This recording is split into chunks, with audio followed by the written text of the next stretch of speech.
Assalamualaikum warahmatullahi taala wabarakatuh. Oke, assalamualaikum semua. Jadi seperti yang kita tahu, kita di dalam tanda kita ni dalam tajuk di bawah kita yaitu isu kontemporer Sabah kepelbagaian budaya. Jadi sebelum itu saya perkenalkan diri nama dulu. Nama saya Amudin. Nama saya Nadira binti Saer. Nama saya Nurazani binti Masrin. Nama saya Siti Hawa binti Ridwan. Nama saya Muhammad Azhad bin Bacotam. Oke. Jadi sebenarnya kita banyak budaya sebenarnya nih. Ada yang dari Pajau, ada yang dari Bugis, ada yang saya sendiri dari dusun. Jadi kita perkenalkan dulu baju kita. Jadi ini baju budaya kaum dusun. Jadi yang warna kuning ini coba terangkan. Ini adalah baju adat tradisi kaum Bajau Sama dan sering digunakan ketika semasa perkawinan, tarian maupun sebarang perayaan yang dilakukan. Oke. Di sini nampak unik. Boleh terangkan baju apa? Baju yang saya guna ini adalah baju tradisi kaum Bugis, yang mana dia sering digunakan dalam adat perkawinan. Oh, adat perkawinan. Jadi maksudnya semua ni boleh digunakan dalam adat perkawinan lah kan? Ya, saya sendiri pun boleh sebenarnya. Oke, boleh saya tahu berapa kos menampung? Maksudnya kos untuk beli baju ni. Oke, sejujurnya baju ni kos dia campur dia punya ni topi. Kos dia boleh mencecar sebanyak RM500 lah. Jadi kalau baju yang warna kuning, baju apa nama spesifik baju ni? Boleh terangkan? Tidak, sebenarnya dia tidak nama spesifik bagi baju ini, tapi dia digunakan sebagai melambangkan melambangkan bangsa Bajau Sama, yang sering digunakan di daerah-daerah pantai barat, misalnya Tuaran, Kota Belud. Maksudnya berapa? Kos dia berapa harganya? Dari segi anggaran kos, saya tidak pasti, tapi kalau dari aspek sewa menyewa, satu baju yang lengkap beserta skirt, serempak, selendang semua, saya sendiri menyewa dengan harga bernilai RM50. Pada kawan saya ini hanya baju saja dengan selendang yaitu RM25. Jadi maksudnya kalau kita beli tanpa menyewa, kita beli apa itu memang mahal lah kan? Jadi itulah tonton dan puan-puan, baju tradisional ni tidak semestinya murah, jadi dia mahal. Maksudnya kita menghargailah kita punya budaya baju masing-masing. Jadi kita pergi pada saudara kita, coba terangkan berapa harga di baju? Kalau mengikut asalnya, baju ini berasal daripada Sulawesi, dari Indon. Dan dia punya kos tuh kalau mengikut harga daripada Indonesia berjumlah 2 juta. Kalau kita tukar pergi Malaysia, dia mungkin dalam 300 lebih gitulah. Wow. Kita stop dari situ baju. Jadi kita pergi kepada isu kita lepas ni lah. Okey. Kepelbagaian budaya. Sama dengan kita punya tajuk di bawah ni. Okey, saya sendiri dari bangsa dusun. Jadi sudah semestinya lah kan kita ada adat masing-masing, adat kelahiran, adat kematian, adat perkahwinan lah. Sebenarnya banyak lagi adat, tapi kita fokuskan kepada 3 ni je. Dan saya rasa Bang Bajau dan Bugis ni pun ada masing-masing, ada dia punya adat kelahiran. Untuk adat kelahiran bangsa kami, Bangsa Bajau. Kalau bangsa Bajau ni dia punya adat kelahiran tuh dia sangat banyak lah. Dia macam daripada bayi itu dalam perut sampailah bayi itu sudah keluar dari perut, dia ada adat-adatnya dan ada peringkat-peringkat yang dia perlu, yang akan dia lalui lah. Yang pertama sekali adat ngurut, yaitu melenggang perut untuk betulkan kedudukan bayi itu. Ini ada juga dekat adat-adat lain. Ini cuma lepas tu bajau pun ada juga. Lepas tu lepas sudah adat melenggang perut tu, dia ada juga adat nganak. Adat nganak ni dia adat bersalin. Adat bersalin, lepas tu menurut kitab Lama Bajau ni, semasa dia bersalin atau nganak tu, si bidan dia akan sebutkan apa yang keluar daripada apa namanya tu, daripada perut si ibu tu. Kalau dia keluar bayi lelaki, dia akan sebut Raja Giling. Kalau keluar bayi perempuan, dia akan sebut Siti. Faham je tu kan? Lepas tu lepas sudah beranak tu, dia ada lagi adat gunting. Adat gunting ni dia macam sama je dengan yang adat-adat lain. Adat-adat Maksudnya gunting tuh gunting begitu. gunting rambut, cukur, adat bercukur. Adat cukur. Adat cukur. Tapi dia ni adalah dia punya spesifik caranya, sebab dia guna kelapa. Dia guna kelapa tu baru dia ada perhiasan, dia akan ada cara spesifiknya untuk kaum bajau kami sendiri lah. Okey. Lepas tu Mabisyak tu adat gunting, ada lagi adat ngubur, tembuni. Itu pun ada juga dekat adat lain. Lepas tu ada adat berpantang. Adat berpantang ni tak tahu kan macam mana. Lepas tu ada adat sunat, adat katan. Iaitu ini khas untuk bayi perempuan je. Untuk bayi perempuan je. Lepas tu adalah adat nimbang sama adat titikan anak. Itulah adat-adat Bajau. Okey, kita baru saja ada adat Bajau. Kita pergi pada bangsa Bugis. Kita pun mau tahu juga apa adat dia. Adat kelahirannya kan. Okey, kalau dalam bangsa Bugis ni, adat kaum Bugis, adat kelahiran dia bermula daripada keluarnya bayi itu. Dan adat kelahiran kaum Bugis ni dia berkait dengan agama lah, macam yang seperti biasa kita lakukan azan. Okey. Maksudnya adat budaya Bugis ni masih lagi lah berunsurkan Islam kan? Begitulah. Tapi dia tidak berunsurkan animisme, dia tidak terlampau macam mana teh? Tidak, maksudnya ada unsur-unsur macam mistik. Dia mungkin kalau adat kelahiran ni dia kurang sikit dalam unsur mistik gitulah. Sebab dia mengikut yang spesifik Islam punya. Macam gitulah. Okay. Kalau bagi saya pula, dia agak unik sikit. Okey. Kalau selepas lahir ni, kalau budaya bangsa dusun ni selepas lahir ni akan dipakai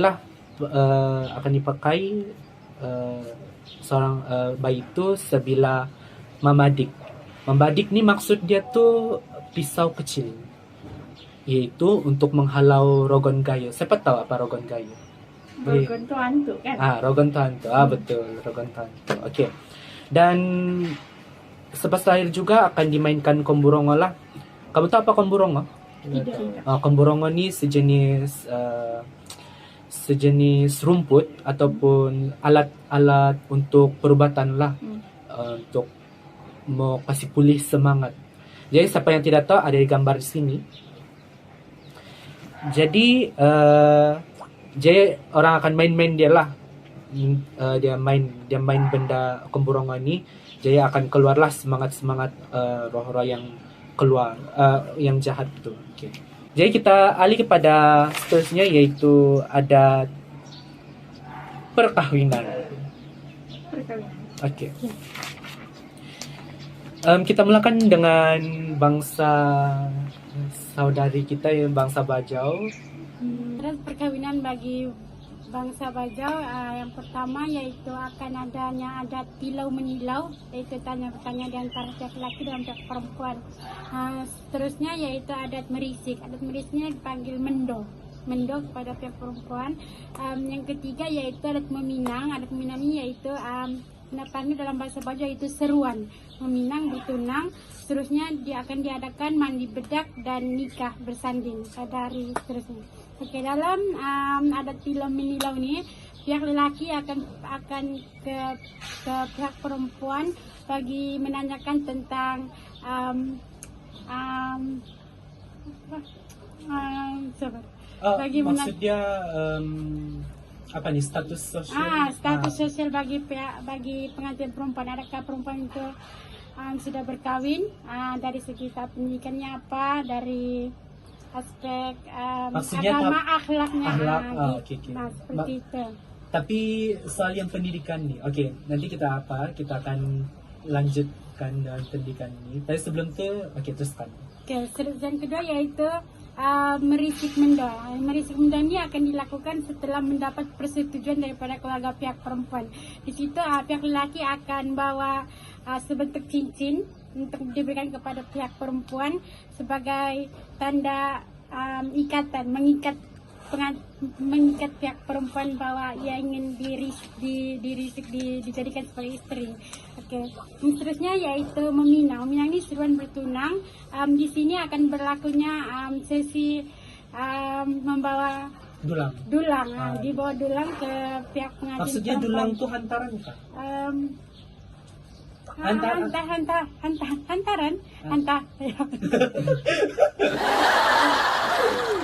Dulang itu adalah sebagai hantaran kepada pihak perempuan. Perempuan pun akan melakukan perkara tersebut kepada pihak lelaki.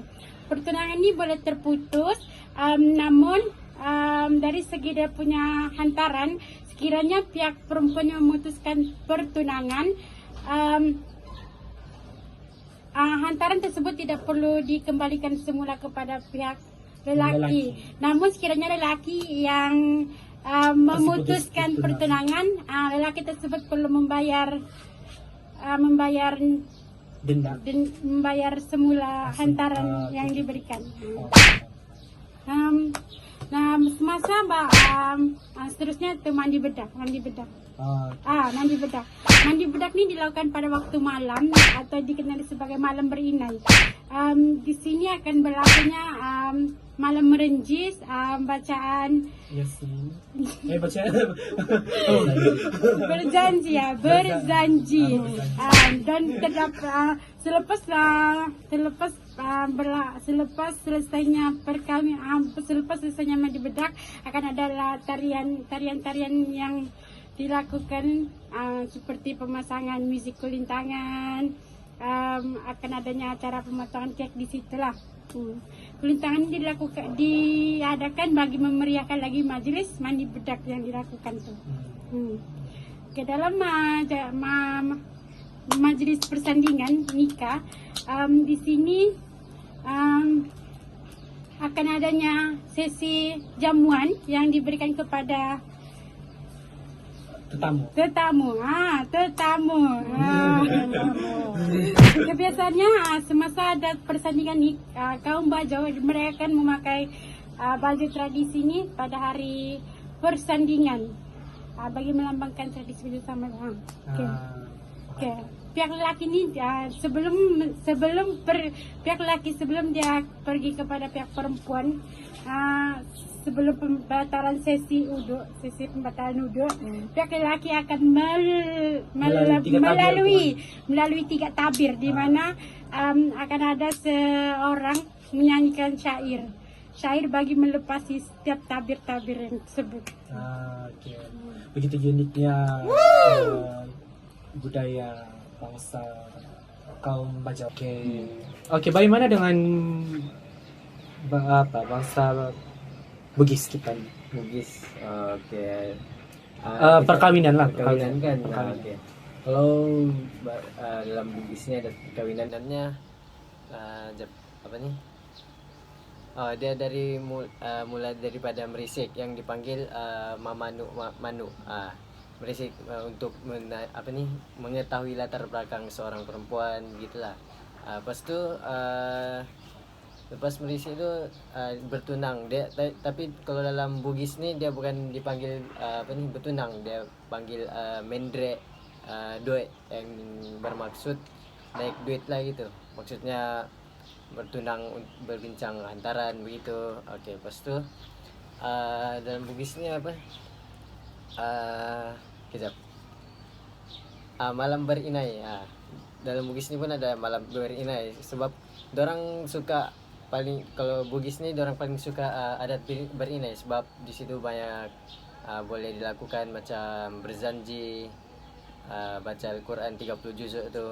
Dan dalam kaum Bugis ni juga dorang dorang ada adat permainan yang selalu dorang lakukan, yaitu permainan domino. Tahu gak permainan domino? yang apa tuh? Domino yang macam yang ada bulat-bulatan.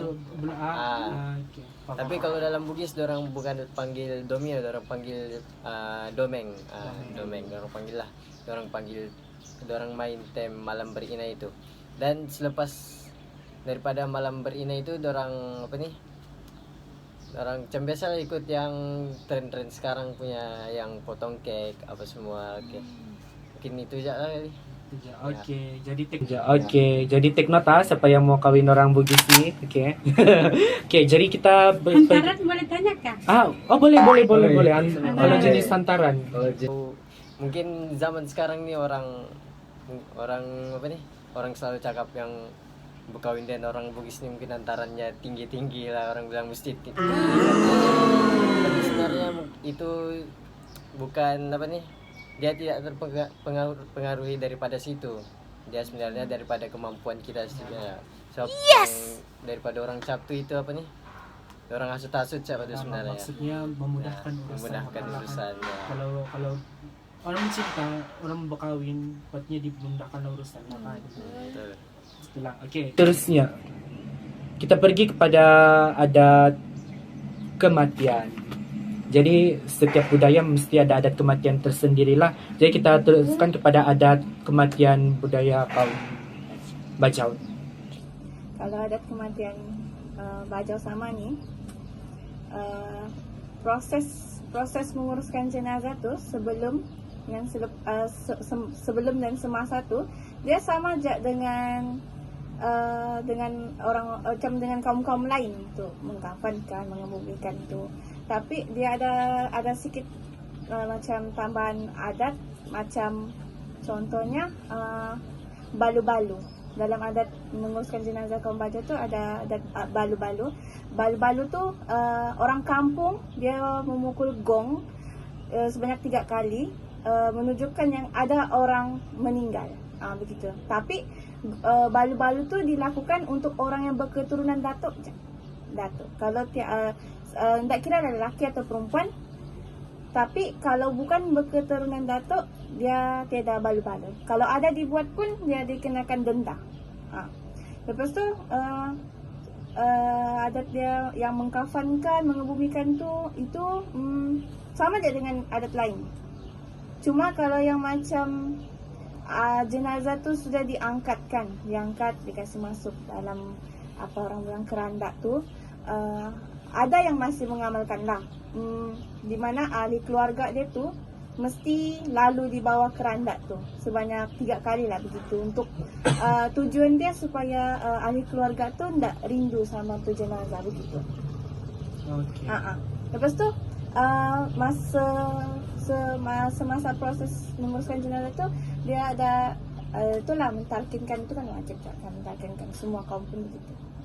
Lepas tu selepas menguruskan jenazah tu Bajau ni ada ngeduang tu dia macam majlis kenduri, di mana lepas selesai majlis kenduri tu dia ada satu bakul makanan. Di sana lah macam makanan wajib dalam tu bakul makanan tu macam penjaram, kuih baulu begitu, keropok-keropok, lauk pauk gitu, nasi. Tapi ngeduang tu dia ada kenduri-kenduri tertentu. Contohnya kenduri hari ke-7, hari ke-40, begitu. Dia ngeduang tu dia tak semua kenduri ada gitu. Lepas tu masa adat menguruskan jenazah kaum Bajau ni, dia orang ada satu majlis yang dipanggil mulut. Yang mulut tu macam orang Bajo cakap, memperingatkan jenazah yang meninggal pada bulan Maulidul Rasul. Itu orang buat macam majlis besar-besaran itulah, ada bunga-bunga telur segala tuh. Itu saja kalau ada.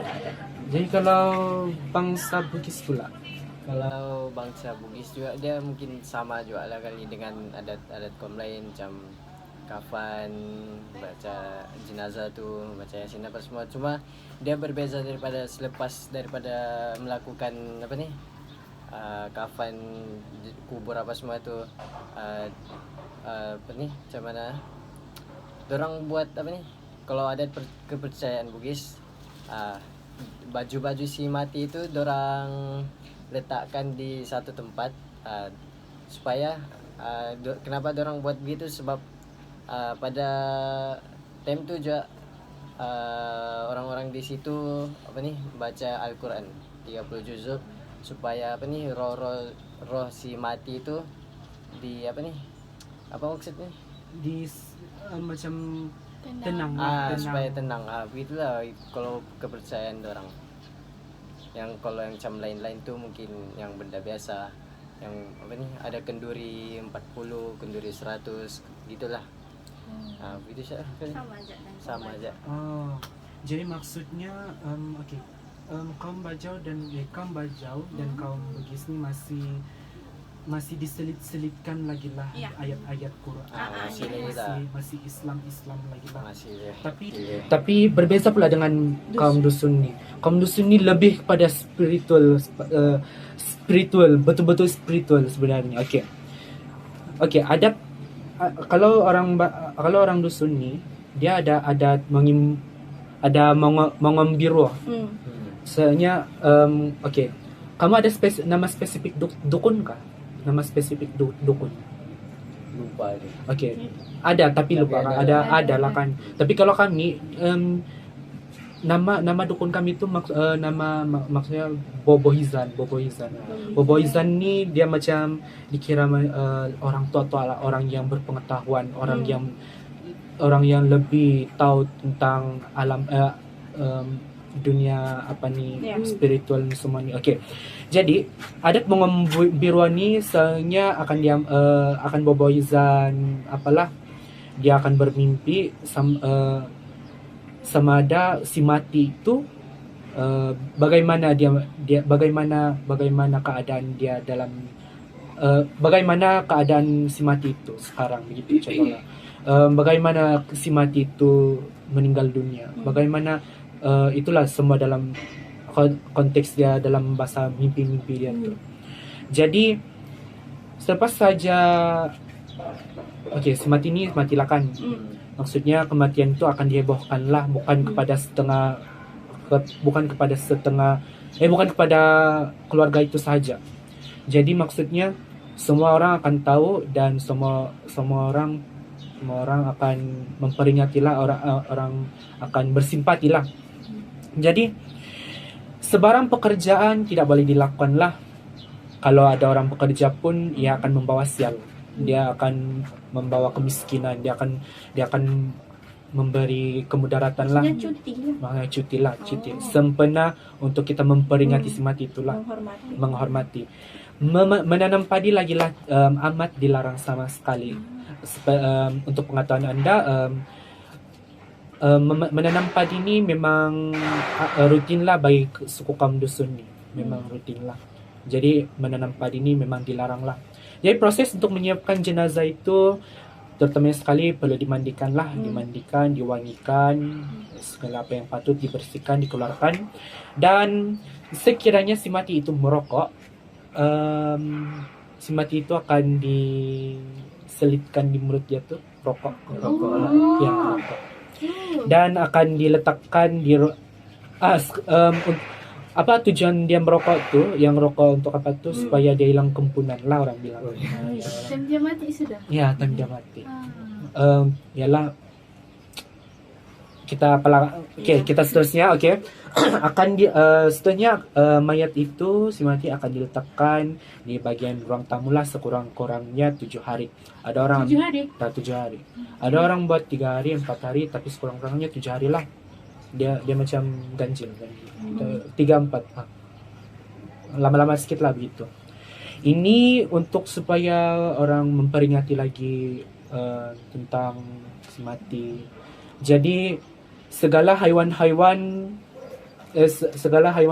tu dilarang mengelilingnya lah, kucing hitam kah, supaya nanti takut nanti si mati nanti akan dibangkitkan, dan kalau tu kucing melangkah lah, contohlah tu kucing melangkah, jadi nanti tu mayat akan terbangun dan menyerang tu orang-orang dia pala, dia mau kasih mati orang yang sekeliling dia. Okey. Dan ada seterusnya itu menginupus lah. Menginupus ni sama juga ya, memperingati apa jasa-jasa dia dilakukan, rasa simpati kepada si mati. Dan ada pukulan gong lah. Apa sebab tujuan memukul gong tu? Sebab dia untuk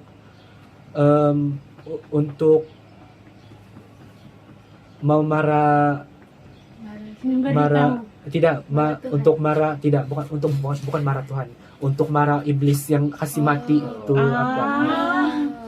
Jadi orang pukul bawa perasaan yang apa itulah, marah dia tu. Kenapa kau kasih mati apa? Sedangkan dia buat apapun. Kenapa kau kasih mati? Begitulah.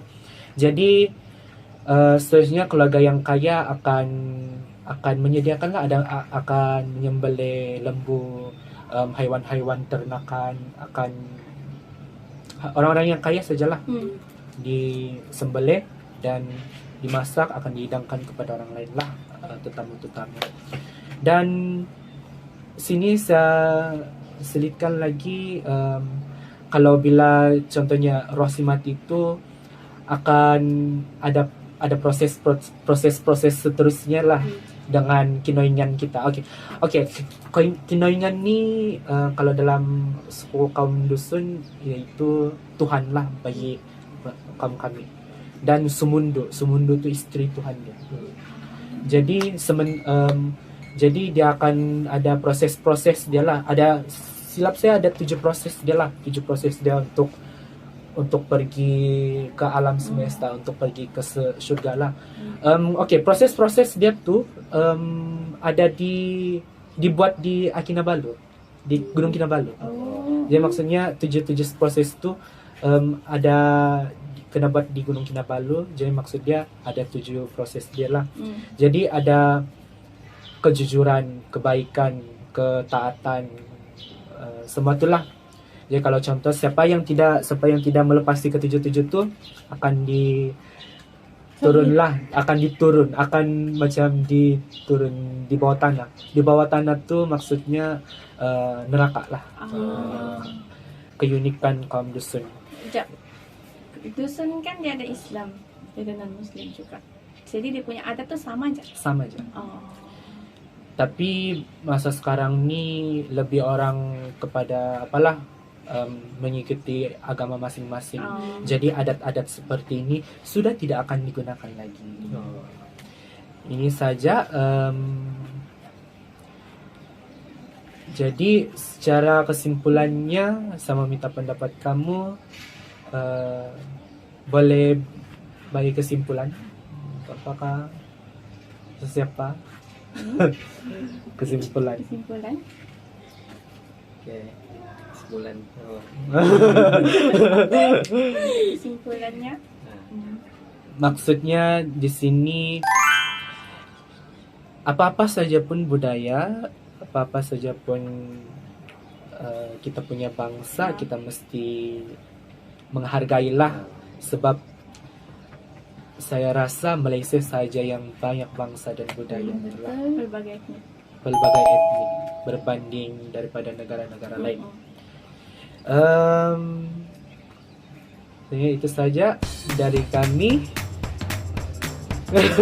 Wabillahi taufiq wal hidayah. Assalamualaikum warahmatullahi wabarakatuh.